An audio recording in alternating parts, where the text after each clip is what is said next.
بسم اللہ الرحمن الرحیم ان الحمد للہ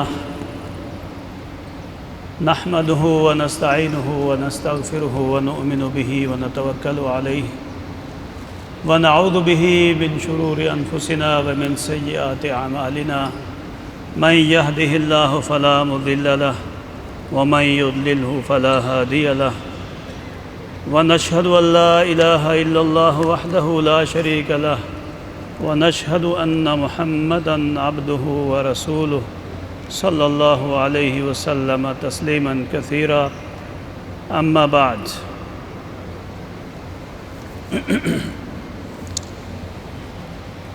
انتہائی محترم معتکفین حضرات، کم و بیش آدھے حضرات ایسے موجود ہیں جو اس سے پہلے میری یہ گفتگو سن چکے ہیں، اور انہی کی طرف سے پھر یہ مطالبہ ہے کہ دوبارہ اسی موضوع پر گفتگو کی جائے۔ حالانکہ اس مرتبہ میرا یہ پروگرام تھا کہ موضوع کو تبدیل کیا جائے، لیکن نئے حضرات تو نہیں، پرانے حضرات یہ چاہتے ہیں کہ دوبارہ اسی موضوع پہ گفتگو کی جائے۔ اس لیے انشاءاللہ تعالی حضور اکرم صلی اللہ علیہ وسلم کی حیات طیبہ کے چند اوراق پلٹتے ہیں اور ان سے اپنے ایمان کو تازہ کرتے ہیں، آپ صلی اللہ علیہ وسلم سے محبت کو مزید بڑھاتے ہیں، اور اس کی روشنی میں اپنی زندگیوں کو نبی اکرم صلی اللہ علیہ وسلم کی زندگی کے مطابق ڈھالنے کی کوشش کرتے ہیں۔ برادران اسلام، جیسا کہ آپ جانتے ہیں کہ اس ایمان کی ایک مٹھاس ہوتی ہے، ایمان کی مٹھاس ہوتی ہے، وہ حاصل ہوتی ہے نبی اکرم صلی اللہ علیہ وسلم سے محبت کر کے۔ جس شخص کو آپ صلی اللہ علیہ وسلم کی ذات سے محبت نہ ہو، اس کے اندر ایمان کی مٹھاس نہیں آ سکتی۔ حضور اکرم صلی اللہ علیہ وسلم کا فرمان ذیشان ہے، ثلاث من کان فیہ وجد حلاوۃ الایمان، تین چیزیں جس شخص میں پائی جائیں اس نے ایمان کی مٹھاس کو چکھ لیا۔ تین چیزیں۔ اور ایمان کی مٹھاس کیا ہوتی ہے؟ ایمان کی مٹھاس یہ ہوتی ہے کہ آپ کو آدھی رات کو گہری نیند سے جاگنے میں مزہ آ جائے، آپ کو ٹھنڈے پانی سے وضو کرتے ہوئے مزہ آئے، آپ کو دین کی دعوت دینے کے لیے دور دراز سفر کرتے ہوئے دل کو سکون ملے، آپ کو غریب پروری کرتے ہوئے دل کا چین میسر آئے، آپ کو راہ جہاد میں مار کھاتے ہوئے سکون حاصل ہو، آپ کو اپنی جان قربان کرتے ہوئے گلا کٹاتے ہوئے دلی تسکین محسوس ہو۔ اس کو کہتے ہیں حلاوت الایمان۔ ثلاث من کان فیہ وجد حلاوت الایمان۔ اس میں سے پہلی چیز جو نبی اکرم صلی اللہ علیہ وسلم نے فرمائی، ان یکون اللہ ورسولہ احب الیہ مما سواہما، اللہ تبارک و تعالی اور اس کے رسول کی محبت اس شخص کو ہر چیز سے زیادہ ہو۔ یہ پہلی بات ہے، اسی کو ہم ساتھ لے کے چلتے ہیں۔ یعنی اگر آپ کو اللہ اور اس کے رسول سے محبت سب سے زیادہ ہوگی تو آپ کو وہ کام کرتے ہوئے مزہ آئے گا جو کام آپ صلی اللہ علیہ وسلم نے کیا تھا۔ آپ کو مکہ کی وادی میں جو پتھر پڑے تھے، طائف میں جو مار پڑی تھی، جو گھر سے نکالا گیا تھا، یہ ساری ابھی میں تفصیل آپ کے سامنے رکھتا ہوں، یہ ساری ایمان کی مٹھاس تھی۔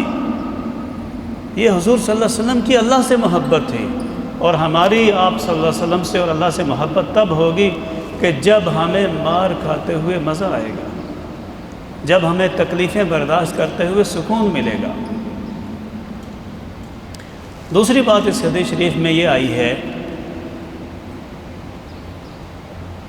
ان یحب المرء لا یحبہ الا للہ، کہ وہ آدمی کسی دوسرے سے محبت کرے تو صرف اور صرف اللہ کی رضا کے لیے، اور درمیان میں کوئی مال، کوئی حسن، کوئی جوانی، کوئی قبیلہ، کوئی خاندان، کوئی تعلق نہ ہو۔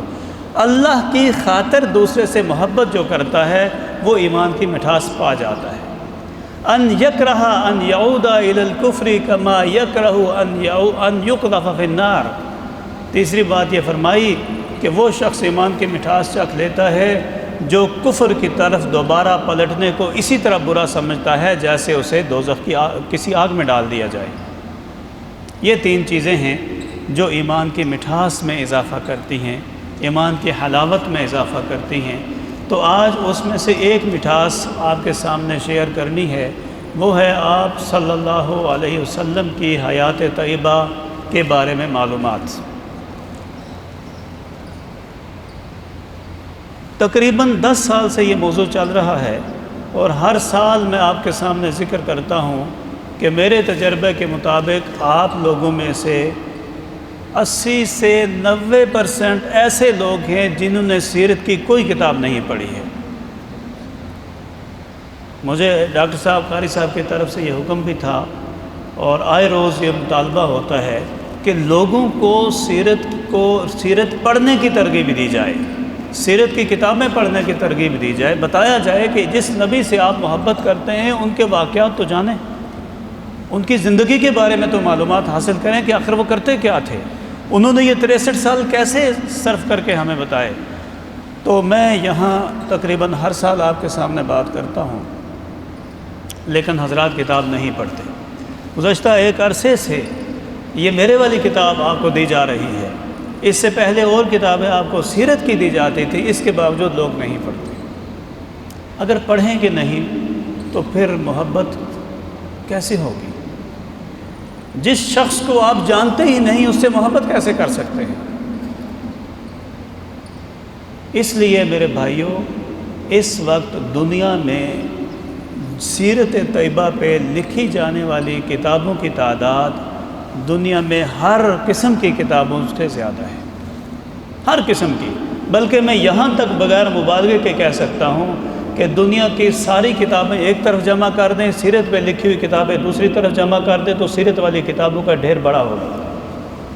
آپ تصور کریں کتنی کتابیں لکھی گئی ہیں، ہزاروں نہیں لاکھوں کتابیں سیرت طیبہ پہ لکھی گئی ہیں، اور سیرت طیبہ پہ لکھنے والوں نے اپنے آپ کو سربلند کر لیا اللہ کے ہاں، اللہ کے رسول کے ہاں، اور جو پڑھتا ہے وہ اپنے آپ کو سربلند کرتا ہے۔ یہ نسبتیں ہوتی ہیں۔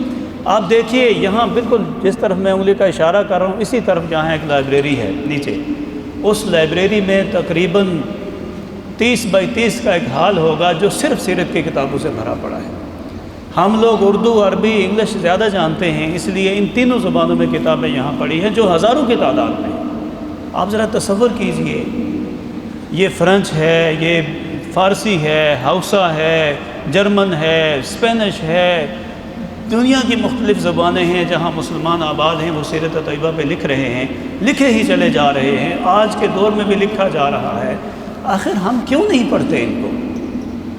جب تک ہم پڑھیں گے نہیں ہماری محبت میں اضافہ نہیں ہوگا۔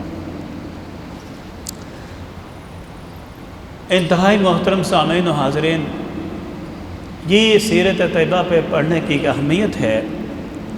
اب آگے چلتے ہیں، ٹائم بہت مختصر ہے اور کام بہت زیادہ ہے۔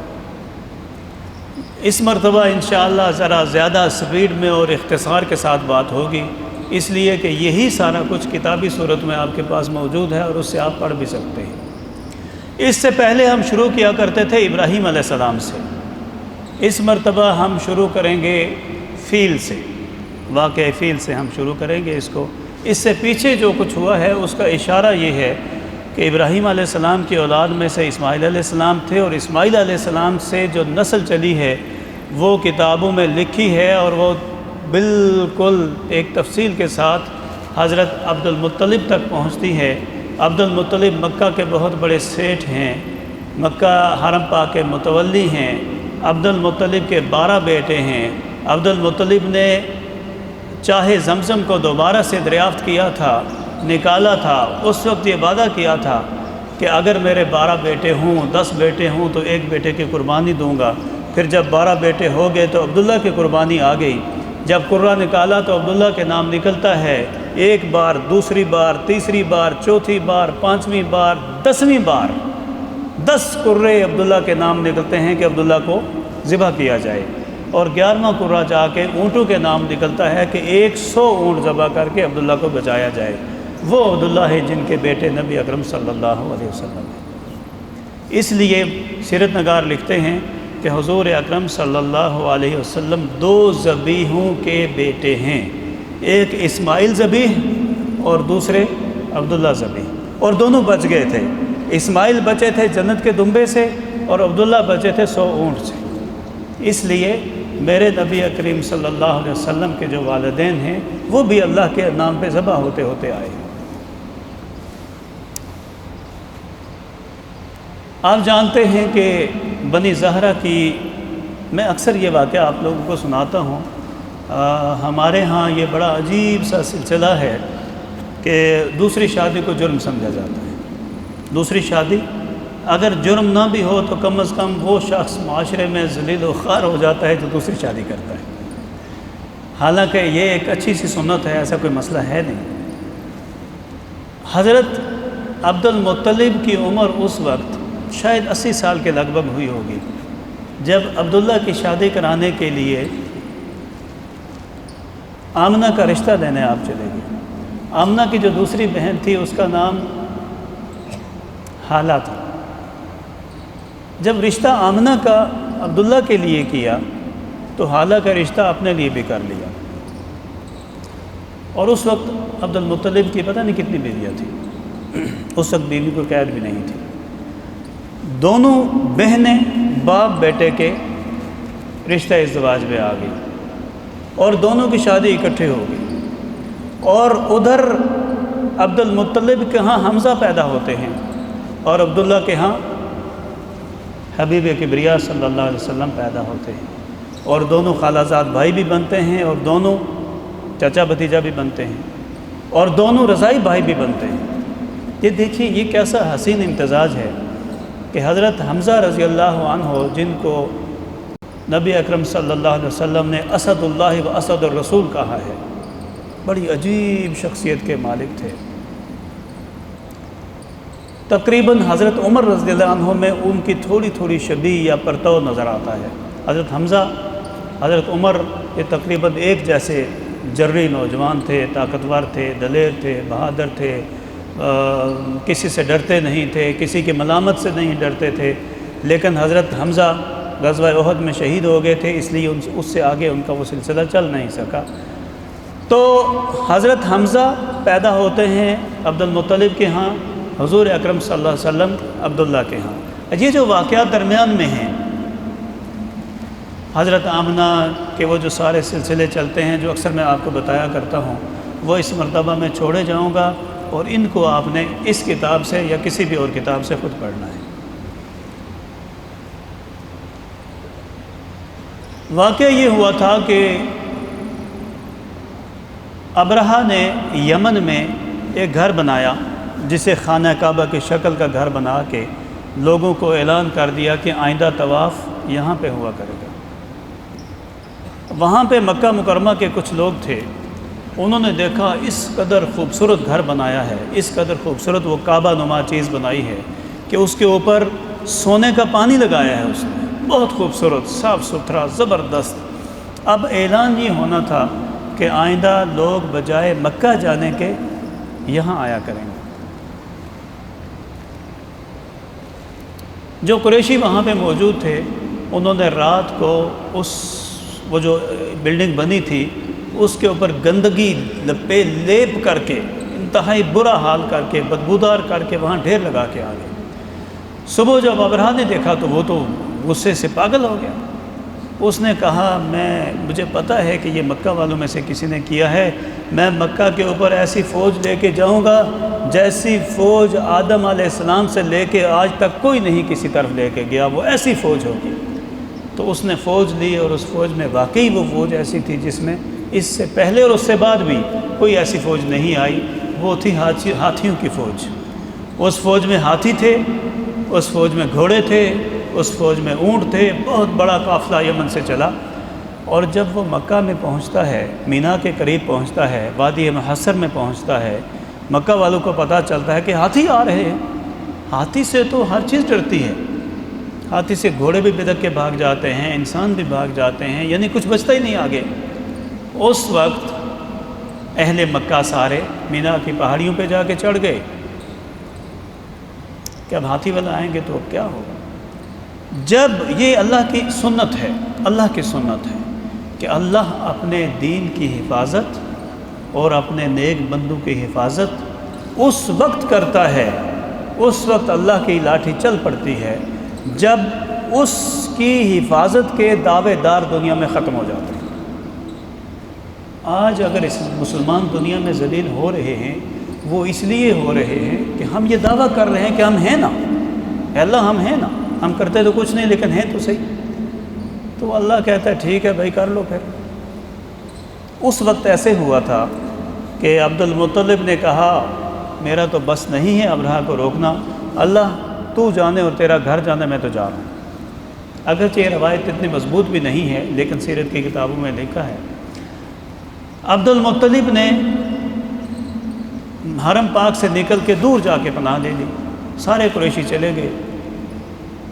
اب اللہ تبارک و تعالیٰ نے خود فیصلہ کرنا تھا۔ یہ سارے فیصلے یہاں نہیں، یہ ابراہیم علیہ السلام کے دور میں بھی ہوئے، یہ نوح علیہ السلام کے دور میں بھی ہوئے، یہ لوط علیہ السلام کے دور میں، یہ موسیٰ علیہ السلام کے ساتھ بھی ہوئے۔ جدہ کی طرف سے ابابیل آئے، وہ اتنا بڑا جھرمٹ تھا ابابیلوں کا، چھوٹا سا پرندہ جو ہے، اتنا بڑا جھرمٹ تھا کہ وہ جہاں وہ تیرتے ہوئے آ رہے تھے وہاں سے نیچے سورج کی شعاعیں نہیں پڑتی تھی، اتنی تعداد تھی ان کی، یکدم کہیں سے آ نکلے، اور ہر ابابیل کی چونچ میں بھی اور دونوں پنجوں میں بھی ایک ایک کنکر تھا۔ وہ ابابیل جب اس جگہ پہ پہنچے جہاں ہاتھیوں والے لشکر کھڑے تھے تو وہ ایسے اپنے پنجے سے پتھر چھوڑتے ہاتھی کے اوپر، اور ہاتھی کے اوپر کنکر پڑتا، اتنا سا سوراخ ہوتا تھا، اور جب نیچے سے نکلتا تو اتنا بڑا سوراخ ہوتا تھا۔ یعنی آپ نے جن لوگوں نے اس فیلڈ میں کام کیا ہے، فوج والی فیلڈ میں، وہ جانتے ہیں یہ جو کلاشنکوف کی گولی ہوتی ہے، یہ جب داخل ہوتی ہے وہ گھوم رہی ہوتی ہے، جب داخل ہوتی ہے چھوٹا سا سوراخ، جب نکلتی ہے تو اس کا دائرہ بہت بڑا ہو جاتا ہے۔ یعنی کلاشنکوف کی گولی کچھ بھی نہیں ہے، وہ ابابیلوں کے جو چونچ میں اور پنجوں میں پتھر تھے اس کے سامنے کلاشنکوف کی گولی کچھ بھی نہیں۔ اگر کلاشنکوف کی گولی اونٹ ہاتھی کو لگ جائے تو ہاتھی بھاگتا رہتا ہے، اسے کچھ نہیں ہوتا، ہاں سر پہ لگے تو ہاتھی مرتا ہے ورنہ نہیں مرتا۔ لیکن وہ پتھر کنکر آتا تھا، قرآن کریم نے اس طرف اشارہ کیا، الم تر کیف فعل ربک باصحاب الفیل، یعنی فرمایا کہ کھائے ہوئے بھوسے کی طرح کر کے رکھ دیا، کعصف مأکول، کھائے ہوئے بھوسے کی طرح بنا کے رکھ دیا اس کو۔ یہ کیا تھا؟ یہ ساری خبر پورے عرب میں پھیل گئی، فارس تک، کسرا تک یہ خبر چلی گئی۔ اب کیا ہوتا ہے، لوگوں کی نظریں مکہ میں پڑتی ہیں کہ مکہ میں کوئی خاص واقعہ ہوا ہے، وجہ کیا ہے؟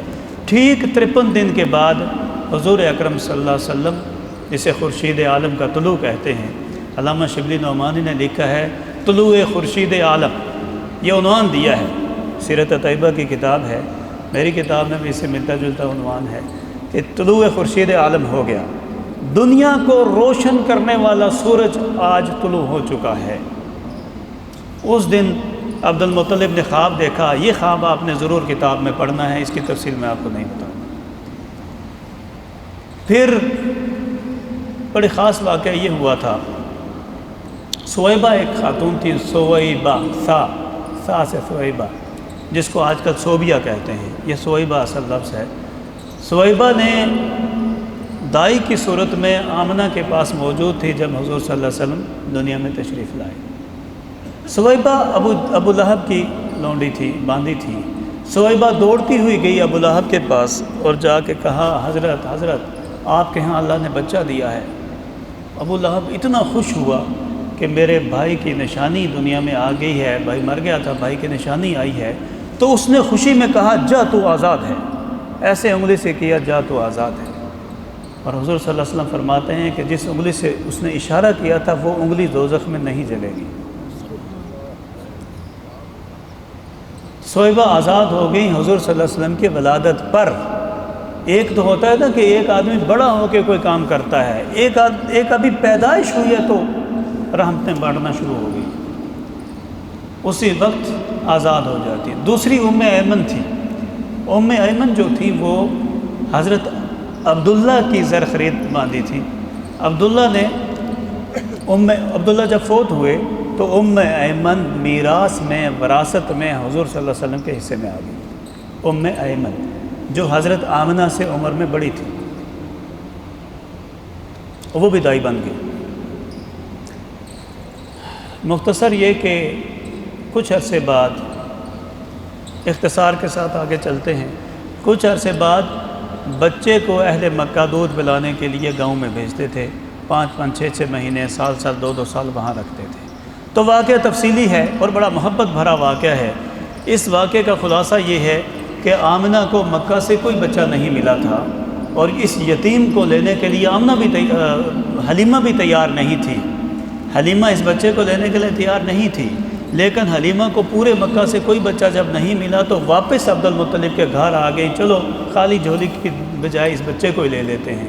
جب بچے کو آ کے دیکھا، ایسے منہ نیچے کر کے بچے کو دیکھا، بچے کے چہرے سے کپڑا اٹھایا تو بچہ مسکرا گیا۔ بس وہ مسکراہٹ جو تھی وہ حلیمہ کے جیسے کلیجے میں گھس گئی۔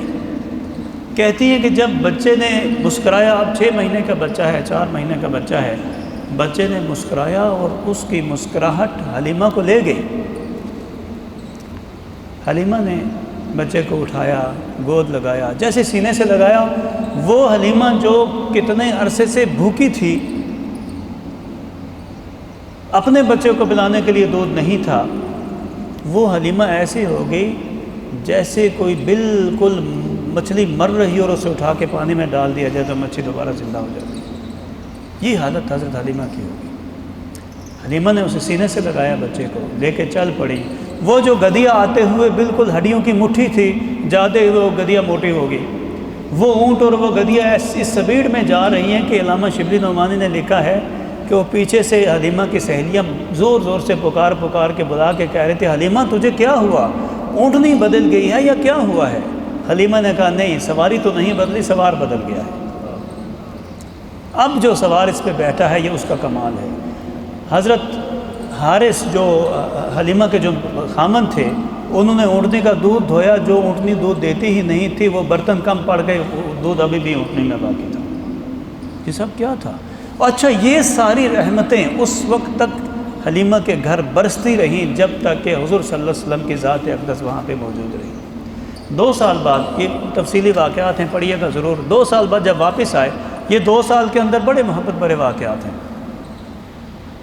ایک واقعہ اس میں سے ذکر کر دوں کہ ایک مرتبہ حضور اکرم صلی اللہ علیہ وسلم تقریباً 2 سال کی عمر میں اپنے رضائی بھائی حذافہ، غالباً ان کا نام تھا، حذافہ کے ساتھ کھیت میں کھیل رہے تھے۔ ادھر سے 2 بندے آئے، ایک نے کہا یہ وہی ہے، دوسرے نے کہا وہ نہیں ہے۔ پہلا کہتا ہے نہیں یہ تو وہی ہے، دوسرے نے کہا پھر کیا کریں؟ کہتا ہے اسے مار دیتے ہیں۔ پہلے والے نے کہا کہ نہیں، اگر یہ نہ ہوا تو خواہ کسی بچے کو ماریں گے، اگر ہوا تو اسے ہم مار ہی نہیں سکتے۔ یہ 2 یہودی تھے جو سفر کرتے ہوئے گزر رہے تھے، اور ان کی کتابوں میں لکھا تھا کہ ایک نبی آئے گا جو مکہ کی وادی میں سے آئے گا اور جو ساری دنیا میں حکومت کرے گا، اور جب وہ نبی آئے گا اس وقت یہودیوں کا یہ دعویٰ ہے کہ ہم اس نبی سے مل کے اس دنیا میں حکومت کریں گے، لیکن ان کو یہ خبر مل گئی کہ وہ نبی بنی اسرائیل سے نہیں آئے گا، اس لیے وہ اس نبی کا دشمن بن گئے۔ یہ نبی آئے بنی اسماعیل سے، ان کی نسل چلتی تھی بنی اسرائیل سے، یعقوب علیہ السلام سے، اس لیے ان کے اندر تعصب اور نفرت ابھری۔ اچھا، آپ تصور کریں کہ یہودی اتنے بڑے عالم تھے اس وقت بھی اور آج بھی، کہ یہودیوں کی کتابوں میں جو شکل بچے کی بتائی گئی تھی اس شکل پہ یہ بچہ پورا اتر رہا تھا۔ یعنی نبوت کا اعلان ہوتا ہے 40 سال کی عمر میں، 38 سال پہلے ہی انہیں پتہ ہے کہ یہ وہ شخص ہے۔ آج یہ ساری باتیں سنی، تم سن رہے تھے کہ یہ مار رہے ہیں، نہیں مار رہے ہیں، کیا کر رہے ہیں۔ کچھ ہی دن گزرے، 2 آدمی اور آ گئے۔ ان 2 آدمیوں نے بچے کو لیا، لٹایا، قمیض کے بٹن کھولے، دل چیرا، دل کو باہر نکالا، اس دل کو دھویا، دھو کے پھر دل کو فٹ کیا اسی جگہ پہ، پھر وہ جگہ بند کی، ہاتھ پھیرا، پھر قمیض کے بٹن جو بھی تھے وہ بند کیے اور وہ غائب ہو گئے۔ یہی واقعہ وہیں پہ پھر ہوتا ہے۔ اسے کہتے ہیں شق و صدر۔ حضور صلی اللہ علیہ وسلم کا سینہ چاک ہوا اور آپ اللہ تبارک و تعالیٰ نے اپنے حکم سے جبریل کو اور دوسرے فرشتوں کو بھیج کے یہ سارا کام کرایا۔ یہ اوپن ہارٹ سرجری تھی جو سب سے پہلے دنیا میں ہوئی تھی۔ یہ واقعہ جب دیکھا تو جو دوسرا بھائی تھا وہ دوڑتا ہوا ماں کے پاس گیا، اماں جی اماں جی اماں جی، ہمارے قریشی بھائی کو تو کسی نے مار دیا۔ ظاہر ہے جب سینہ کٹ گیا تو مر گیا ہے۔ حضرت حلیمہ دوڑتی ہوئی آئیں کہ پتہ نہیں کیا ہوا، عبد المطلب تو مجھے چھوڑے گا ہی نہیں۔ دوڑتی ہوئی آئی تو حضور صلی اللہ علیہ وسلم سہمے ہوئے کھڑے تھے۔ پوچھا بچہ کیا ہوا؟ حضور نے سارا واقعہ سنا دیا۔ اب حضرت حلیمہ ڈر گئی کہ یہ تو عجیب و غریب واقعات ہونا شروع ہو گئے ہیں۔ حلیمہ نے بچے کو لیا اور مکہ میں واپس لے گئی۔ مکہ میں بچہ کے چھوڑ کے جب واپس آئی تو وہ کھیت سارے اجڑ چکے تھے، وہ گھاس خشک ہو چکا تھا، اونٹنی کا دودھ خشک ہو گیا تھا، گھر میں بالکل قحط کی صورتحال پڑ گئی تھی۔ بڑی پریشان ہے، یہ کیا ہے، اچانک کیا ہوا؟ سمجھ آ گئی کہ بات ادھر ہی ہے۔ پھر واپس چلے گئی اور پھر بچے کو لے کے آ گئی۔ عبد المطلب سے کہا کہ یہ اس بچے کی وجہ سے تو ہماری دنیا جنت بن چکی ہے۔ یہ وہ آثار ہوتے ہیں میرے بھائیوں کہ جس شخص کو اللہ نے کوئی بڑی حیثیت دینی ہوتی ہے، بڑی ہستی بنانا ہوتا ہے، بڑا مرکز بنانا ہوتا ہے، اس کی اٹھان ہی اسی طرح ہوتی ہے۔ آج اگر کوئی نبوت کا دعویٰ کر بیٹھتا ہے تو ہم اس کی گزشتہ زندگی دیکھتے ہیں کہ تھا کیا۔ کوئی چور تھا، کوئی لفنگا تھا، کوئی بدماش تھا، کوئی جاہل تھا، کوئی اجڑ تھا، کوئی پڑھا لکھا نہیں تھا، کوئی کند ذہن تھا، اسے سبق نہیں یاد ہوتا تھا، بڑا ہو کے نبوت کا دعویٰ شروع کر لیا۔ یہ نہیں ہوتا۔ جس کو اللہ نے نبی بنانا ہوتا ہے اس کی اٹھان پھر اس طرح ہوتی ہے۔ حضرت موسیٰ علیہ السلام کو دیکھیے، وہ بھی اسی طرح تھا۔ عیسیٰ علیہ السلام تو بچپن میں ہی کلمہ پڑھنا آپ نے شروع کر دیا تھا۔ اس لیے ختم نبوت والوں کو یہ سوچنا چاہیے کہ جو نبی آتا ہے تو پھر اپنے گزشتہ نبیوں کے واقعات پڑھ کے دیکھ لیجئے کہ نبی آتا کس طرح ہے۔ 6 سال کی عمر میں حضور صلی اللہ علیہ وسلم اپنی والدہ آمنہ کے ساتھ یثرب میں اپنے والد کی قبر دیکھنے گئے۔ واپسی پر حضرت آمنہ ابوا کے مقام پہ وفات پا گئی۔ اس وقت حضور صلی اللہ علیہ وسلم کی عمر مبارک 6 سال تھی۔ ابوا وہ جگہ ہے جہاں آج بھی بندہ نہیں جا سکتا۔ آج بھی ہم آپ میں سے شاید کوئی گئے ہوں، مجھے وہاں جانے کا موقع ملا۔ دور دراز صحراؤں سے گزر کے، پتھروں سے گزر کے، کالے پتھر جیسے یہاں کسی دور میں لاوا پگھلتا رہا ہو، وہاں جائیں تو ایک جنگل میں جہاں ارد گرد ابھی بھی کوئی آبادی نہیں ہے، وہاں ایک اونچا ٹیلہ ہے، کم و بیش 100 فٹ اونچا ٹیلہ ہوگا۔ اس ٹیلے کے اوپر چڑھ جائیں تو اوپر کچھ پتھر رکھے ہوئے ہیں ایسے۔ کہا یہ جاتا ہے کہ یہ حضرت آمنہ کی قبر ہے۔ آپ تصور کریں کہ آج سے 1450 سال پہلے وہاں کیا ہوا ہوگا۔ حضرت ایمن ساتھ تھی جب وہ سارا معاملہ جو بھی ہوا ہوگا، اس وقت تدفین جو بھی ہوئی ہوگی، لیکن اس وقت ایک 6 سال کا بچہ ہے، دنیاوی سہارا تھا، صرف والدہ ہی تو تھی اور تھا ہی کچھ نہیں، والد پہلے ہی فوت ہو چکے تھے۔ وہ بھی سفر میں اللہ نے لے لی، سفر میں 150 کلومیٹر مکہ باقی ہے، تقریباً 250 کلومیٹر مدینہ ہے، درمیان میں یہ سارا کچھ ہو گیا۔ حضور صلی اللہ علیہ وسلم اس قبر سے ایسے لپٹے ہیں، اپنے دونوں ہاتھ پھیلا کے قبر کے اوپر لیٹ گئے۔ ایمن کھینچتی ہیں، بچہ اٹھو چلیں، کہتے نہیں میں تو ماں کے ساتھ جاؤں گا، میں تو نہیں جاتا یہاں سے۔ یہ حالت ہوتی ہے والضحى والليل إذا سجى ما ودعك ربك وما قلى وللآخرة خير لك من الأولى ولسوف يعطيك ربك فترضى. یہ سورہ مبارکہ اسی پہ تو نازل ہو رہی. ما ودعك ربك وما قلى، تیرے رب نے تجھے نہیں چھوڑا ہے. دنیاوی سہارے چھن گئے. ام ایمن وہاں سے زبردستی کھینچ کے اٹھاتی ہیں، اٹھا کے اونٹ پہ بٹھاتی ہیں، مکہ لے جا کے چھوڑتی ہیں. مکہ میں عبد المطلب کو پتہ چلتا ہے کہ والدہ بھی گئیں. عبد المطلب سینے سے لگاتے ہیں، بیٹے کو بہت پیار کرتے ہیں. 2 سال بھی نہیں گزرتے کہ عبد المطلب بھی چلے جاتے ہیں. عبد المطلب جاتے ہوئے اپنے بیٹے ابو طالب سے کہتے ہیں، ابو طالب میرے اس بچے کی حفاظت اس طرح کرنا کہ اپنے کسی بچے کی حفاظت اس طرح نہ کرنا، اپنے تمام سگے بچوں پہ اس کو ہمیشہ ترجیح دینا. یہ میرا بچہ ہے، میری نشانی ہے، میرے عبداللہ کی نشانی ہے، اس کی حفاظت کرنا. اللہ اس کو بہت بڑا آدمی بنائے گا. یقین کریں ابو طالب نے اس بچے کی اس طرح حفاظت کی کہ 51 سال حضور صلی اللہ علیہ وسلم کی عمر مبارک ہو گئی. 80 سال ابو طالب کی عمر ہو گئی. اس وقت کی بھی بچے کو اپنے پاس سلاتے تھے. اب تصور کر سکتے ہیں کہ کوئی بچہ اتنا پیار کسی چچا سے کر سکتا ہے؟ کوئی چچا اتنا پیار کسی بچے سے کر ہی نہیں سکتا، ہو ہی نہیں سکتا. کوئی ماں بھی نہیں کر سکتی. کوئی ماں اپنے بچے سے اتنا پیار نہیں کر سکتی جتنا پیار ابو طالب اس بھتیجے سے کرتے تھے. کہتے ہیں کہ 10 سال کی عمر میں ابو طالب نے کہیں سفر کرنا تھا.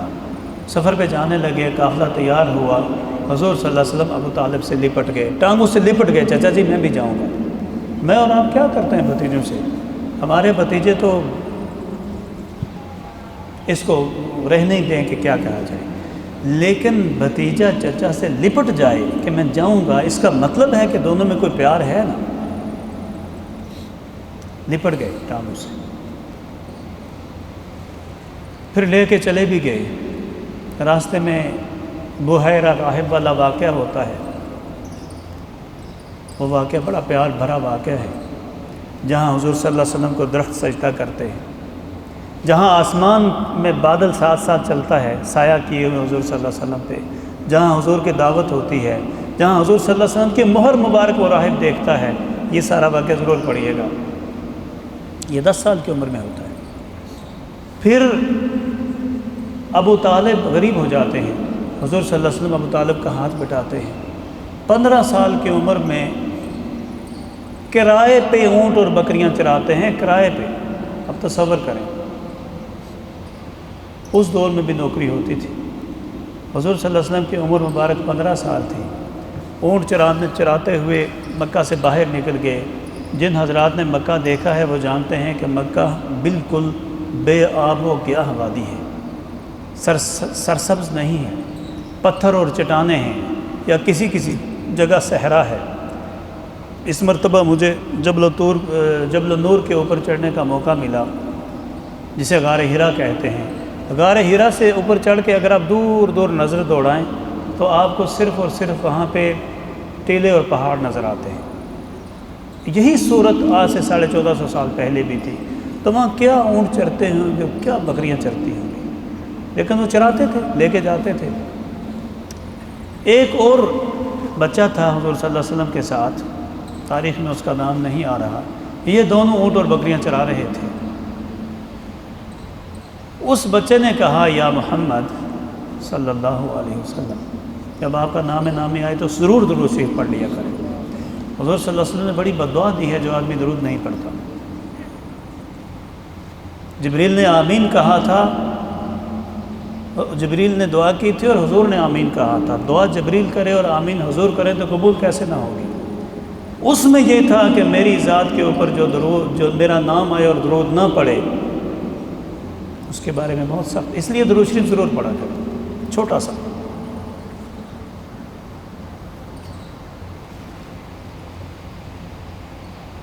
بچے نے کہا، آپ میرے اونٹوں کا بھی خیال رکھیں تو میں ذرا جا کے شہر گھوم کے آتا ہوں.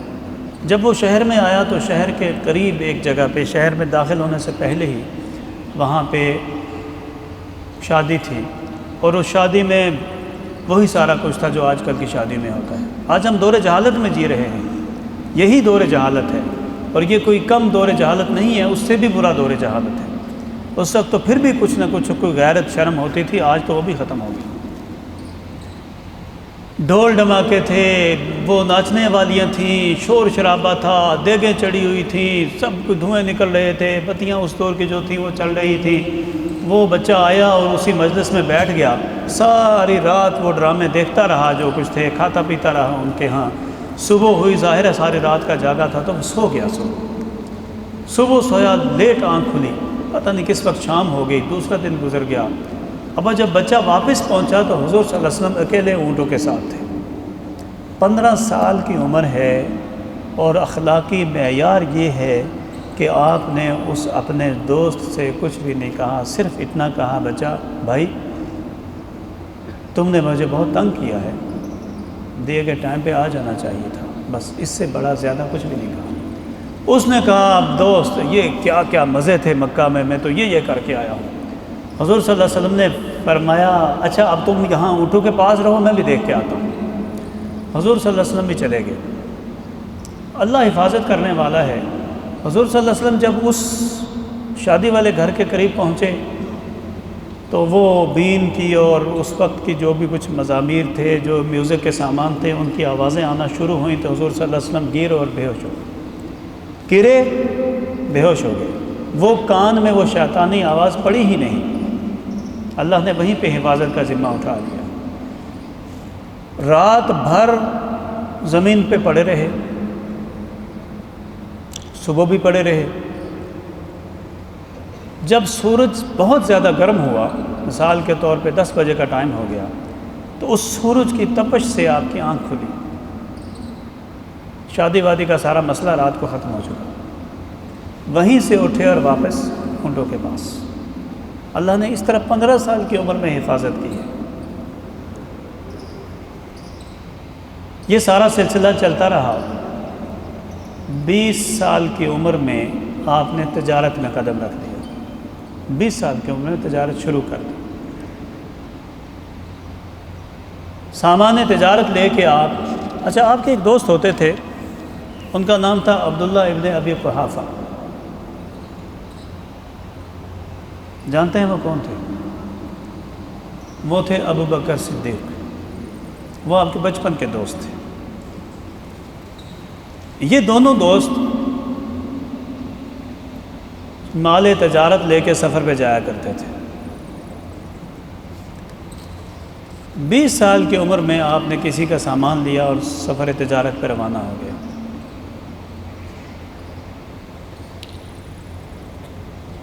اس سے پہلے جو واقعات ہوئے،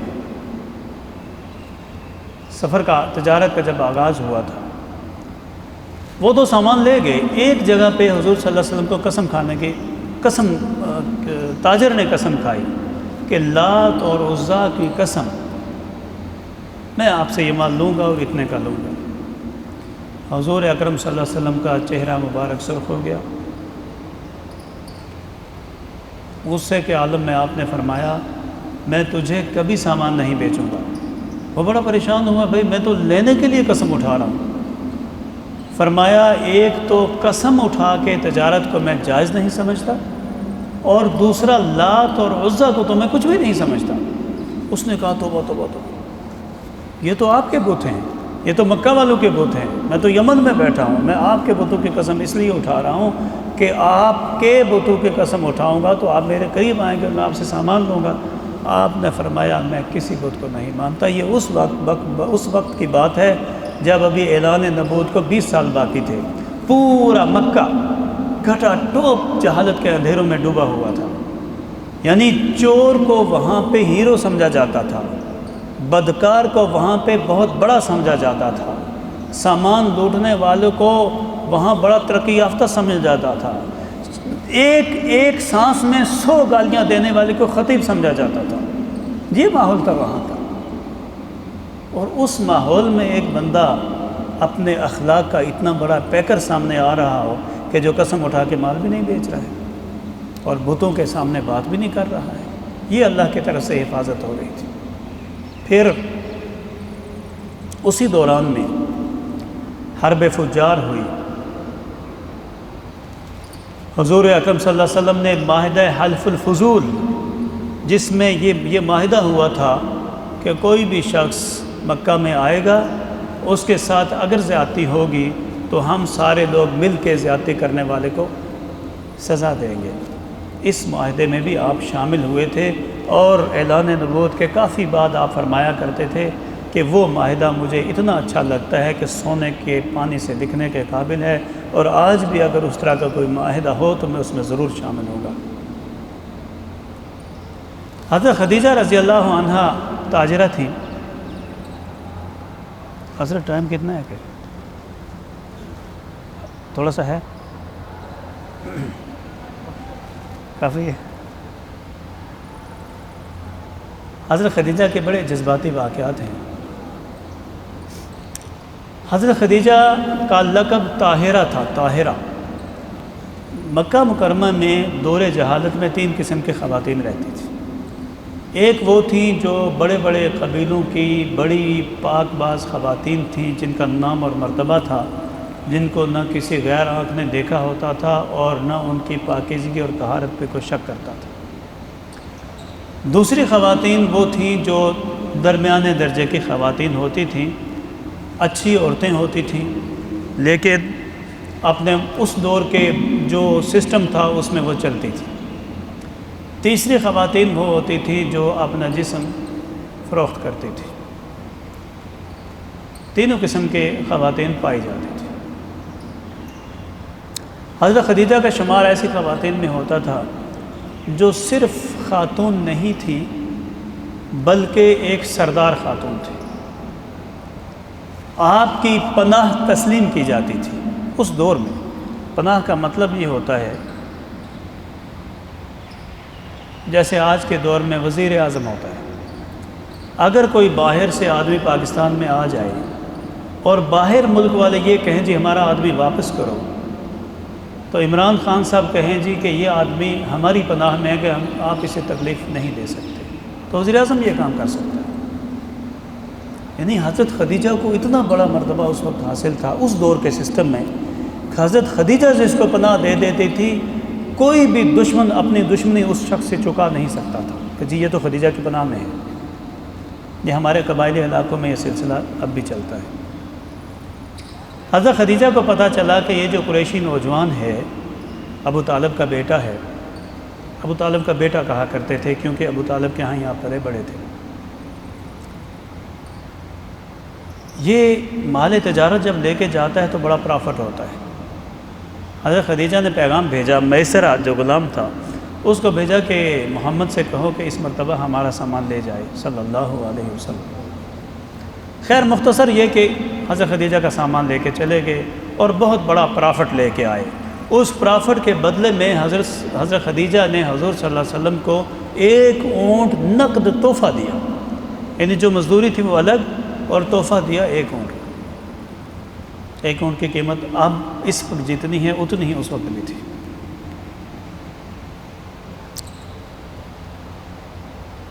دوسری مرتبہ سامان تجارت پھر بھیجا، حضرت ابوبکر صدیق بھی ساتھ تھے، سامان تجارت لے کے چلے گئے۔ اب حضرت خدیجہ کے دل میں ایک کھٹک تھی کہ یہ نوجوان کیسا ہے، اتنا ایماندار، اتنا دیانتدار، اتنا وجیح، اتنا خوش اخلاق، اور ایک ایک پائی کا حساب لے کے آتا ہے۔ اس سے پہلے جن کو میں مال دیتی ہوں وہ حساب تو ان کو پتہ ہی نہیں، بس چھوٹا موٹا پرافٹ دیا اور جان چھڑائی۔ یہ ایک ایک چیز کا حساب رکھتا ہے، بڑی باریک بینی سے حساب کر کے آتا ہے۔ دونوں دوست سامان تجارت بیچ کے جب واپس آئے تو اس وقت عمر مبارک عالماً 23 سے 24 سال ہوئی ہوگی۔ اب یہ واقعہ سیرت نگاروں نے لکھا ہے، حضرت خدیجہ اس سے پہلے 2 شوہر دیکھ چکی تھی۔ ام الہند کا لقب تھا آپ کا۔ ام الہند کا مطلب یہ ہے کہ وہ عورت جس کا ایک بیٹا ہند ہے، ہند نام تھا بیٹے کا۔ 2 شوہر فوت ہو چکے تھے، 40 سال عمر تھی۔ ابو لہب، عتبہ اور بڑے بڑے لیڈروں نے حضرت خدیجہ کو پیغام نکاح بھیجا تھا کہ ہمارے ساتھ نکاح کر لو، کیونکہ بہت پاک باز بھی تھیں اور بڑی شخصیت کے مالک بھی تھیں اور مال و اسباب بھی تھا۔ حضرت خدیجہ نے کہا نہیں میں شادی اب کروں گی ہی نہیں، عمر 40 سال تھی۔ لیکن یہ کیا تھا کہ حضور صلی اللہ علیہ وسلم کو آتے ہوئے دیکھا، اپنی بالکونی میں کھڑی ہیں، اور آتے ہوئے جب قافلے پہ نظر پڑی تو قافلے کے ساتھ جب حضور اکرم صلی اللہ علیہ وسلم کی ذات اقدس پر نظر پڑتی ہے، 24 سال کا نوجوان آ رہا ہے، دیکھتی ہیں کہ جدھر جدھر حضور جا رہے ہیں ادھر ادھر بادل سایہ کیے جا رہا ہے۔ تصور کریں ایک خاتون دیکھ رہی ہے اور اس چہرے پر جب نظر پڑی تو وہ چہرہ دل کے اندر چلا گیا۔ جب سامان لے کے واپس پہنچے، حضرت خدیجہ نے خود ابو طالب کو پیغام بھیجا کہ بزرگوں، آپ کے اس بیٹے سے میں شادی کرنا چاہتی ہوں۔ خود وہ خدیجہ جس کو سرداران مکہ پیغام نکاح بھیج چکے تھے اور انکار کر چکی تھی، وہ خدیجہ خود حضور صلی اللہ علیہ وسلم کو پیغام بھیجتی ہے۔ حضور صلی اللہ علیہ وسلم کے پاس جب پیغام پہنچا، نفیسہ ایک خاتون تھی جو حضرت خدیجہ کی سہیلی تھی، نفیسہ نے آ کے یہ پیغام ابو طالب کو دیا۔ ابو طالب نے حضور صلی اللہ علیہ وسلم سے پوچھا، اب ذرا آپ تصور کیجئے وہ عرب کا معاشرہ جہاں غیرت، اسلام، شریعت، زنا، بدکاری کچھ نام تھے ہی نہیں، یہ سارا کچھ بھی نہیں تھا، یہ کچھ تصور بھی نہیں تھا۔ بالکل آج کا جو مغرب کا معاشرہ ہم دیکھتے ہیں 100% وہی تھا، بلکہ آج کا مغرب اس سے کہیں آگے ہے۔ آج کل مغرب میں جو شادیاں ہوتی ہیں وہ شادیاں نہیں ہوتی، وہ بوائے فرینڈ اور گرل فرینڈ ہوتے ہیں۔ ایک ایک لڑکی کے 100 دوست ہوتے ہیں، ایک ایک لڑکے کے 100 سہیلیاں ہوتی ہیں۔ یہ سب سلسلہ وہاں بھی چلتا تھا اور کوئی قانون ضابطہ نہیں ہوتا تھا، اور یہی سارا کچھ آج کی بدماش جہالت میں ہے، وہی سارا کچھ اس دور کی جہالت میں بھی ہوتا تھا۔ اس معاشرے میں ایک خاتون ایسی تھی جو طاہرہ تھی، اور ایک نوجوان ایسا تھا جو طاہر تھا۔ الطاہر والطیب والصادق والامین، یہی دو تھے، ان دو کو اللہ نے جوڑنا تھا۔ حضرت ابو طالب نے حضور صلی اللہ علیہ وسلم سے کہا، بیٹا کیا پروگرام ہے؟ اب حضور کی ایک یہ دیکھیں جو باادب اور ایک شریف بچہ ہوتا ہے کسی بھی گھر کا، ایسے آج کل بچے نہیں ہیں، آج کل کام ختم ہو گیا ہے۔ جب سے انٹرنیٹ اور موبائل کا سلسلہ چلا ہے وہ سب کچھ ختم۔ اب بچہ سر چڑھ کے بولتا ہے، ابو سے کہتا ہے ابو وہاں نہیں کرنی، میں نے ادھر ایک بنائی ہوئی ہے۔ یہ ہم نے خود اپنے کانوں سے سنا ہے اور آنکھوں سے دیکھا ہے۔ آج سے پہلے یہ ہوتا تھا کہ ماں باپ جب بچے سے پوچھتے تھے بچہ تیری شادی فلان جگہ کرانی ہے، تو بچہ ایسے سر نیچے کرتا تھا، اب سر اوپر کرتا ہے۔ تو یہ وہ جہالت کا دور واپس آ گیا ہے جو جہالت کا دور اس وقت تھا۔ حضور اکرم صلی اللہ علیہ وسلم نے بھی سر جھکا لیا اور فرمایا چچا جان جیسے آپ کی مرضی۔ یہ ہوتا ہے بزرگوں کا احترام، چچا کی مرضی پہ چلو۔ خیر یہ رشتہ ہو گیا، حضرت ابو طالب نے خود یہ نکاح کروایا۔ رشتہ کیا تھا؟ 40 سال کی خاتون جس کے 4 بچے ہیں، 2 شوہر فوت ہو چکے ہیں، 24 یا 25 سال کا نوجوان جو بالکل طاہر اور طیب ہے، اور حضور صلی اللہ علیہ وسلم کا لقب اسی وقت صادق اور امین پڑ گیا تھا۔ کس وقت؟ جب آپ قریش کے قافلہ تجارت لے کے آئے تھے اور اس قافلے نے جو رپورٹ دی، جو مال دیا، اس مال اور اس سے پہلے حضور صلی اللہ علیہ وسلم کو کیا لقب ملا؟ صادق اور امین۔ امین زیادہ ہو گیا تھا، آپ امانت دار تھے تو امانتیں آپ کے پاس جمع کراتے تھے، اور بالکل آج کے دور میں اگر آپ نے کوئی امین دیکھنا ہو، امین کا مطلب یہ ہوتا ہے وہ آدمی جو کرپشن نہیں کرتا، ایک چپڑاسی سے لے کے ایک ریڑھی کے اوپر ٹماٹر بیچنے والے سے لے کے ایک صدر اور وزیر اعظم تک آپ نے امین دیکھنا ہو، میرے خیال میں نہیں نظر آتا، اور جو ہیں وہ چھپ کے بیٹھے ہوئے ہیں وہ بھی ویسے بھی نظر نہیں آتے۔ تو وہ امین تھے۔ کرپشن کے خلاف سب سے بڑا کوئی شخص اگر اس دنیا میں کوئی ہستی گزری ہے وہ حضور صلی اللہ علیہ وسلم کی ذات ہے ہستی۔ وہاں سے اینٹی کرپشن کا سسٹم چلا ہے۔ امین لقب پڑ گیا۔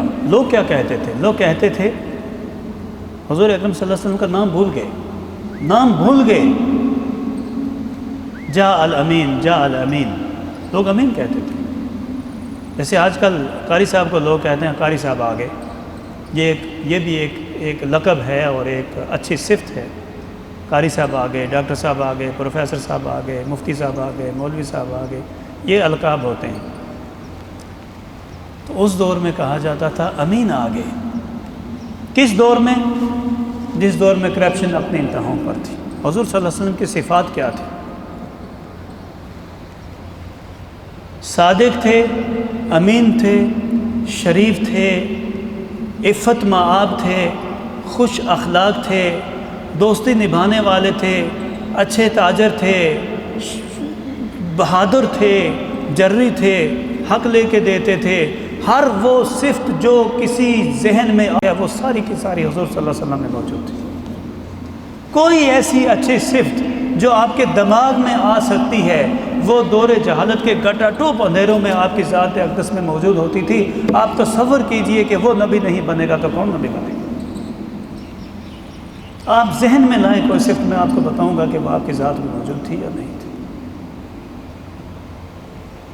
بہادری اپنے عروج پر تھی، بہت بہادر تھے آپ، جری تھے، کسی سے ڈرتے نہیں تھے. یہیں پہ ایک مثال بہادری کے آپ کو سنا کے میں چل پڑتا ہوں. واقعہ آگے ہے لیکن موقع آ گیا. ایک بچہ تھا، ابو جہل نے اس کا سامان ہڑپ کر لیا.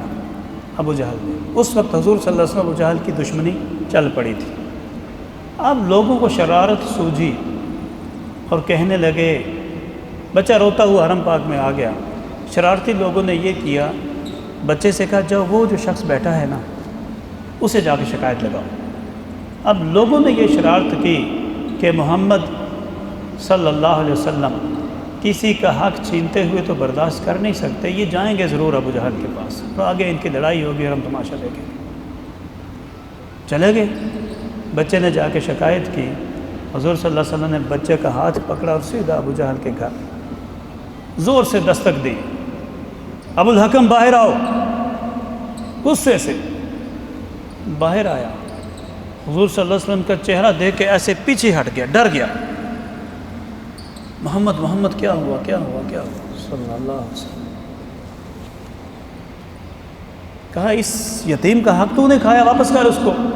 اچھا جی ابھی دیتا ہوں ابھی دیتا ہوں. جایا اور سامان اٹھا کے لا کے دے دیا بچے. یہ کیا ہے؟ آپ نے فرمایا نصرت بالرعب مسیرۃ شہر. یہ حضور صلی اللہ علیہ وسلم کی صفت مبارک ہے کہ مجھ سے دشمن ایک مہینہ مسافت دور بھی ڈرتا ہے.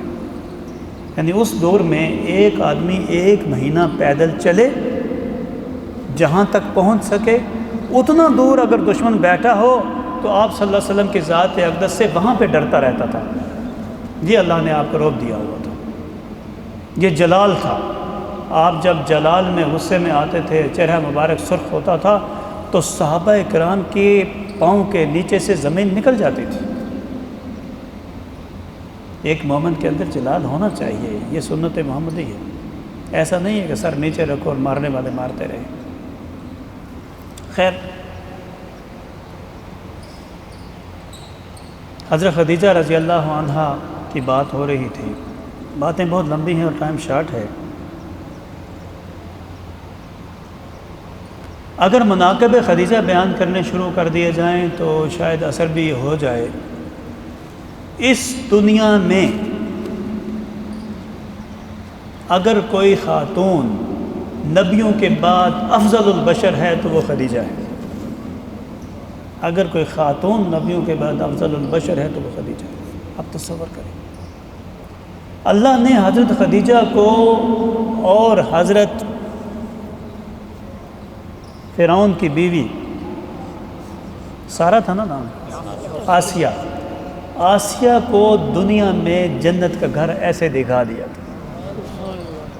آسیہ کو اور خدیجہ کو. حضرت خدیجہ رضی اللہ عنہا کو اللہ نے عرش سے سلام بھیجا. آپ تصور کر سکتے ہیں، عرش سے سلام بھیجا جاتا ہے. اللہ نے جبریل کو بطور خاص بھیجا کہ جا کے خدیجہ کو کہو اللہ تمہیں سلام کہتا ہے. کیوں تھا؟ یہ اس لیے تھا حضرت خدیجہ نے اپنی جان اور مال حبیب کبریا کی راستے میں لوٹا دی تھی. جب شادی ہوئی تھی نا، شادی کے بعد حضرت خدیجہ کے ہاں آپ کی اولاد ہوئی.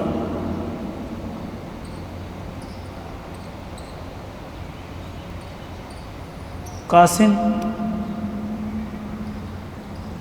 زینب، ام کلثوم، رقیہ، فاطمہ، یہ سارے کون تھے؟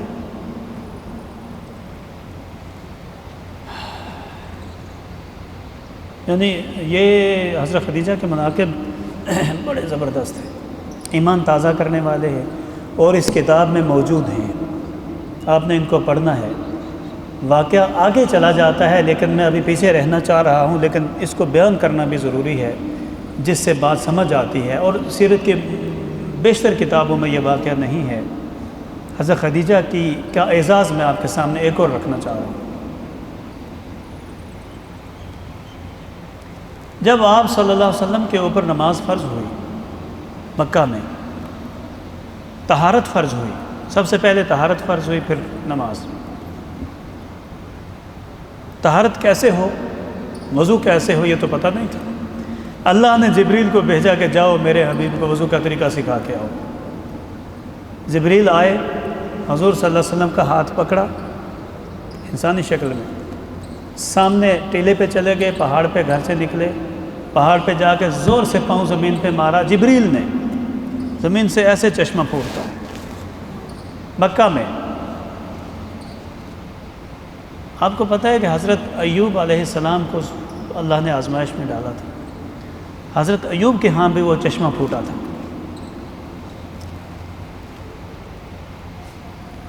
ٹھیک ہے یا نہیں میں نہیں جانتا، لیکن حضرت ایوب علیہ السلام کا قصہ اور واقعہ آج کل یوٹیوب پہ ایک ڈرامے کی صورت میں آتا ہے، یوٹیوب میں موجود، نیٹ پہ موجود ہے، تقریباً تمام نبیوں کے واقعات موجود ہیں، حضور صلی اللہ علیہ وسلم کے بھی ہے۔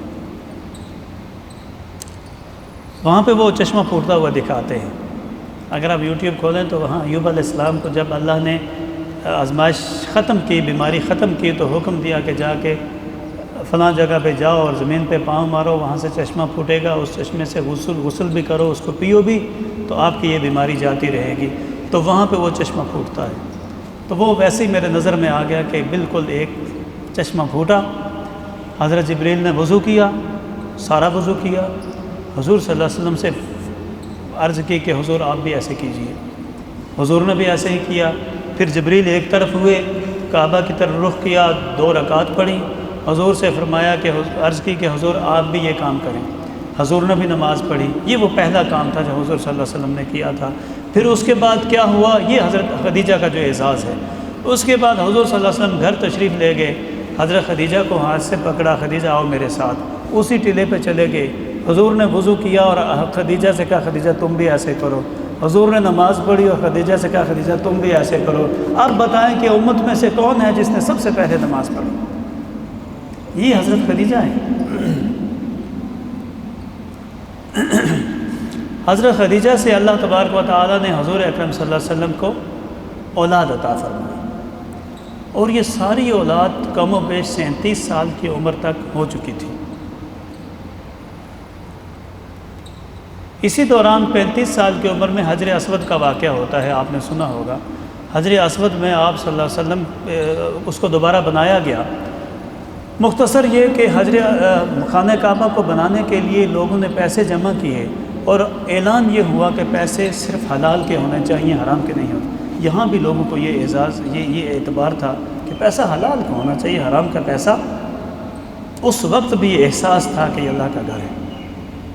خانہ کعبہ بنایا، حجر اسود لگانے تک دیواریں پہنچ گئی، حجر اسود کو اٹھا کے وہاں پہ رکھنا ہے۔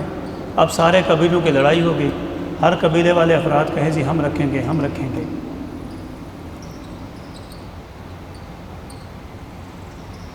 آپ میں سے جن لوگوں نے عمرہ یا حج کیا ہے انہوں نے دیکھا ہوگا کہ حجر اسود کے باہر ایک چھوٹی دیوار اور بھی ہے، اس چھوٹی دیوار کو حتیم کہتے ہیں، حتیم۔ یہ یوں سمجھے کسی گھر کا صحن ہوتا ہے، جیسے ایسے ہے یہ۔ حضرت ابراہیم علیہ السلام کے دور میں جو گھر تھا وہ پورا تھا، حتیم سمیت یہ خانہ کعبہ تھا۔ حضور اکرم صلی اللہ علیہ وسلم سے پہلے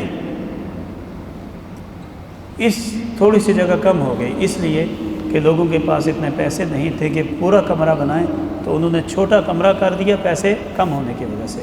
اس چھوٹے کمرے کا ہمیں فائدہ یہ ہوا کہ ہم جا کے جب اس کے اندر جاتے ہیں کہ ہمیں یہ اعزاز حاصل ہوتا ہے کہ ہم کعبے میں داخل ہو گئے، ورنہ اصل کعبے میں تو مشرف کے علاوہ کوئی داخل ہی نہیں ہوتا۔ اصل کعبے میں ہم نہیں جا سکتے، یا مشرف جاتا ہے یا بادشاہ سلامت جاتے ہیں یا کوئی بڑا آدمی جاتا ہے آج کل۔ اس لیے اللہ نے امت کی آسانی کے لیے اس وقت کے قریش کو اتنا پیسہ ہی نہیں دیا کہ وہ اتنی بڑی بلڈنگ بنا ڈالے، اور آج ہم زور شور لگا کے اس کے اندر چلے جاتے ہیں اور وہاں 2 نفل بھی پڑھ لیتے ہیں، کم از کم یہ اعزاز حاصل کر لیتے ہیں کہ ہم کعبہ شریف کے اندر آ گئے ہیں۔ یہ اس دور میں تو پیسہ نہیں تھا، حکمت یہ تھی کہ آنے والی امت اس سے فائدہ اٹھائے گی۔ اس حجر اسود کو رکھنا تھا، اور حجر اسود کو رکھنے کے لیے جب کوئی فیصلہ نہ ہو سکا تو انہوں نے کہا کل صبح جو سب سے پہلے جو فرد آئے گا، جو وہ فیصلہ کرے گا اسے مان لیا جائے گا۔ دوسرے دن حضور اکرم صلی اللہ علیہ وسلم جب حرم پاک میں تشریف لائے تو لوگوں نے کیا کہا؟ بڑی عجیب بات ہے، جاء الامین صدقناہ، امین آ گئے، جو یہ کہیں گے اسے مانیں گے، یعنی صادق اور امین دونوں کو مکس کر دیا انہوں نے۔ امین آ گئے، امین جو کرے گا اسے مان لیں گے۔ یہ وہ سرٹیفکیٹ تھا جو قریش مکہ آپ صلی اللہ علیہ وسلم کو 35 سال کی عمر میں دے چکے تھے کہ یہ وہ شخص ہے جس کے اندر دنیا کی ہر اچھی صفت پائی جاتی ہے، یہ وہ شخص ہے جو حق کے مطابق فیصلے کرتا ہے، یہ وہ شخص ہے جو پاک باز ہے، یہ وہ شخص ہے جو کہے گا اسے تسلیم کریں گے، یہ وہ شخص ہے آج حجر اسود رکھتے ہوئے جو فیصلہ کرے گا اسے ہم مانیں گے۔ 35 سال کی عمر میں، 35 سال کی عمر میں ایک آدمی اچھا جوان ہوتا ہے، بس حکمت کہاں سے آئی، دانائی کہاں سے آئی، دانشوری کہاں سے آئی، تقوی کہاں سے آیا؟ وہ معاشرہ جہاں پہ کچھ تھا ہی نہیں۔ آپ صلی اللہ علیہ وسلم نے اپنی کملی اتاری، زمین پہ رکھی، حجر اسود اٹھایا، اس پر کپڑے کے اوپر رکھا، تمام قبیلوں کے سربراہوں سے کہا آؤ اور اس چادر کو چاروں طرف سے پکڑ لو۔ سارے راضی ہو گئے، یہ تھی حکمت۔ سارے لوگ راضی ہو گئے اور سب نے اکٹھے اس پتھر کو اٹھایا، اور تقریباً 4 فٹ کے لگ بھگ وہ بلند ہے زمین سے۔ حضرت صلی اللہ علیہ وسلم نے پکڑا اس پتھر کو اور اٹھا کے وہاں پہ فٹ کر دیا۔ یہ اعزاز حضور کو 35 سال کی عمر میں حاصل ہو چکا تھا۔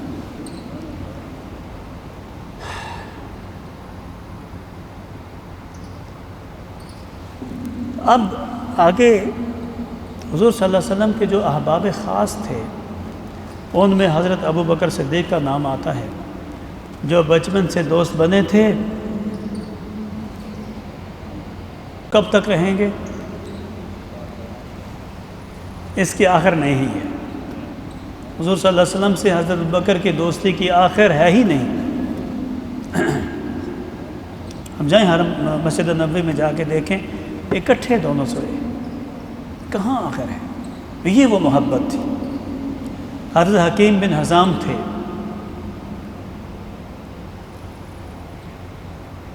موحدین۔ مکہ مکرمہ میں کچھ لوگ وہ تھے جنہیں موحدین کہا جاتا تھا، جو توحید کے قائل تھے اس وقت میں۔ کچھ لوگ مکہ مکرمہ میں ایسے تھے جو اہل کتاب میں شامل ہوتے تھے، جو تورات اور انجیل کے عالم تھے، پڑھنا لکھنا جانتے تھے۔ حضور صلی اللہ علیہ وسلم کی ایسے لوگوں سے اس وقت دوستی تھی، اچھا سمجھتے تھے ان لوگوں کو۔ دین حنیفیت ایک دین تھا، دین حنیف جسے کہتے تھے۔ حنیفی، ایک حنفی ہوتا ہے، ایک حنیفی ہوتا ہے۔ حنفی وہ ہوتا ہے جو مسلمانوں کے اندر ایک گروہ ہے، ایک طبقہ ہے جو امام ابو حنیفہ کے مسلک پہ چلتے ہیں، انہیں حنفی کہتے ہیں۔ حنیفی وہ ہوتا ہے جو ابراہیم حنیف کے دین پر، اور ابراہیم حنیف کون تھے؟ توحید میں ایک مثال اور ایک نام۔ جو توحید حضرت ابراہیم نے پیش کی تھی، جس توحید کی پاداش میں آگ میں ڈالے گئے تھے، پھر یا نار کونی بردم و سلامن ہوا تھا، وہ توحید چلتے چلتے مکہ میں پہنچی ہوئی تھی، اور مکہ میں کچھ لوگ ایسے تھے جو اس توحید کے قائل تھے، تو ان سے حضور صلی اللہ علیہ وسلم کی ایک اچھی راہ و رسم تھی۔ یہاں پہ بات ختم کریں گے اس نقطے پر اگر اللہ نے موقع دیا تو اگلی ملاقات میں اس سے آگے چلیں گے، کیونکہ مجھے اور آپ کو روزہ بھی ہے اور آپ خاموش ہیں، میں بول رہا ہوں، اور آپ صلی اللہ علیہ وسلم کی محبت ہے کہ میں بول رہا ہوں، ورنہ گلا خشک ہو تو اتنا بولنا ممکن نہیں ہوتا۔ یہ بھی وہی نسبت ہے، اور نسبت آپ کو میں نے اس سے پہلے بھی عرض کیا تھا کہ نسبت کی اصل طاقت ہوتی ہے، نسبت کی طاقت ہوتی ہے میرے بھائیوں۔ آپ یقین کیجئے،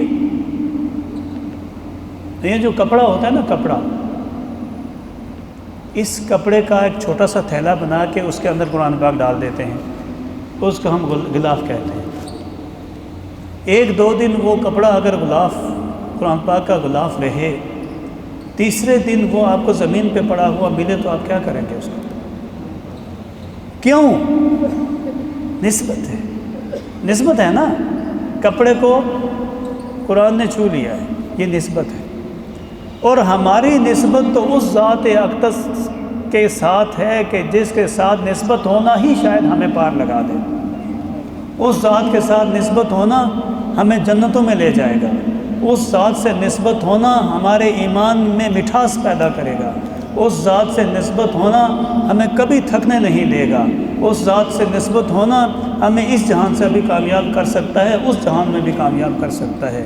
صرف اس نسبت کو پالنے کی ضرورت ہے، پوسنے کی ضرورت ہے، ترقی دینے کی ضرورت ہے، آگے چلانے کی ضرورت ہے، اس کو پانی دینے کی ضرورت ہے، اسے کھاد دینے کی ضرورت ہے، اسے تناور درخت بنانے کی ضرورت ہے۔ اس نسبت کو جب ہم قوی کر لیں گے تو پھر ہمیں اس دنیا میں بھی اور آخرت میں بھی کوئی کامیابی سے نہیں روک سکتا۔ تو اس نسبت کی بات کر رہا تھا کہ یہ نسبت ہے جو اس گلے کو بھی ٹھیک رکھ رہی ہے۔ آخری بات یہ کہ حضور اکرم صلی اللہ علیہ وسلم تقریباً 39 سال کی عمر میں آپ کی زندگی میں شدید تبدیلی آنا شروع ہو گئی۔ آپ اس سارے علاقے کو دیکھتے، پہاڑوں کو دیکھتے، اس پانیوں کو دیکھتے، اونٹوں کو دیکھتے، پھر غور و فکر کرنا شروع کر دیتے، بالکل اسی طرح جیسے ابراہیم علیہ السلام غور و فکر کرتے تھے۔ یہی سلسلہ شروع ہو گیا۔ یہ بات چلتے چلتے یہاں تک پہنچ گئی کہ آپ کو خواب آنے شروع ہو گئے۔ جو چیز آپ خواب میں رات کو دیکھتے ہیں، دن کو وہ سارا کچھ اسی طرح سامنے دیکھ لیتے تھے۔ پھر آپ صلی اللہ علیہ وسلم تنہائی پسند ہو گئے، حضرت خدیجہ سے بھی دور رہنا شروع ہو گئے۔ حضرت خدیجہ طیبہ کی اس وقت عمر مبارک کم و بیش 55 سال تھی، حضور صلی اللہ علیہ وسلم کی عمر مبارک 40 سال تھی۔ آپ غار ہیرا میں جانا شروع ہو گئے۔ غار ہیرا حرم پاک سے 5 کلومیٹر کے فاصلے پر تھی، درمیان میں جنگل اور بیابان تھے۔ اس پہاڑی کے اوپر آپ چڑھ جاتے تھے، جس پہاڑی کے اوپر میرے جیسا آدمی پونے گھنٹے میں چڑھتا تھا، اس وقت وہ پہاڑی مکہ مکرمہ سے کم و بیش وہاں سے 3-4 گھنٹے لگتے تھے۔ اس پہاڑی میں جا کے گھنٹوں دنوں رہتے تھے۔ کچھ سامان کھجوریں وغیرہ ستو ساتھ لے کے جاتے، ختم ہوتا تو گھر واپس آتے۔ اس غار کے اندر بیٹھ کے نیچے سامنے حرم پاک کو دیکھتے رہتے۔ یہ سارا سلسلہ چلتا رہا۔ پھر یہاں تک ہو گیا کہ آپ صلی اللہ علیہ وسلم غار ہیرا میں موجود ہیں، جبریل امین آتے ہیں، آپ صلی اللہ علیہ وسلم نیچے دیکھتے ہیں، پہاڑ کے نیچے سے کوئی اوپر چڑھنے کی جگہ ہی نہیں جہاں سے کوئی چڑھ سکے۔ تھوڑا سا ڈر گئے کہ یہ آدمی آیا کہاں سے، نیچے سے تو کوئی چڑھنے کا نہ راستہ تھا نہ مجھے کوئی نظر آیا ہے۔ اس نے کہا اقرا، حضور صلی اللہ علیہ وسلم نے فرمایا ما انا بقارئ، میں تو پڑھا ہوا نہیں ہوں۔ فرمایا اقرا، فرمایا ما انا بقارئ، میں تو ان پڑھ ہوں، میں کس کو پڑھوں اور کیسے؟ فرمایا اقرا بسم ربک الذی خلق خلق الانسان من علق اقرا وربک الاکرم الذی علم بالقلم علم الانسان ما لم یعلم۔ یہ آیات نازل ہوتی ہیں۔ حضور صلی اللہ علیہ وسلم وہاں سے نکلتے ہیں، ڈر گئے ہیں، ڈر کے وہاں سے نکلتے ہیں، گھر پہنچتے ہیں، کپ کپی طاری ہے، کافی پریشان ہیں، بخار ہو گیا ہے، لیٹ جاتے ہیں۔ یہاں حضرت خدیجہ کا ایک اور مرتبہ آ جاتا ہے۔ حضرت خدیجہ پوچھتی ہیں میرے محبوب کیا ہوا؟ فرمایا کہ یہ واقعہ میرے ساتھ ہوا ہے۔ حضرت خدیجہ نے فرمایا واللہ لا یخزیک اللہ ابدا، اللہ تعالیٰ تجھے کبھی رسوا نہیں کرے گا، تجھے کبھی ضائع نہیں کرے گا، تجھے کبھی یہ بے یار و مددگار نہیں چھوڑے گا۔ انک لتصل الرحم، تم تو صلہ رحمی کرتے ہو۔ انک لتحمل الکل، تم تو غریبوں کا بوجھ اٹھاتے ہو۔ انک تقری الضیف، تم تو مہمان کی خدمت کرتے ہو۔ انک تعین علی نوائب الحق، آفتیں آتی ہیں تم لوگوں کی خدمت میں پڑ جاتے ہو، تمہیں اللہ کبھی ضائع نہیں کرے گا۔ اس حوصلہ سے، اس ڈھارس بندانے سے حضور صلی اللہ علیہ وسلم اٹھ کے بیٹھ جاتے ہیں۔ یہ خدیجہ ہیں اور یہ حضور صلی اللہ علیہ وسلم، یہ بیوی ہے۔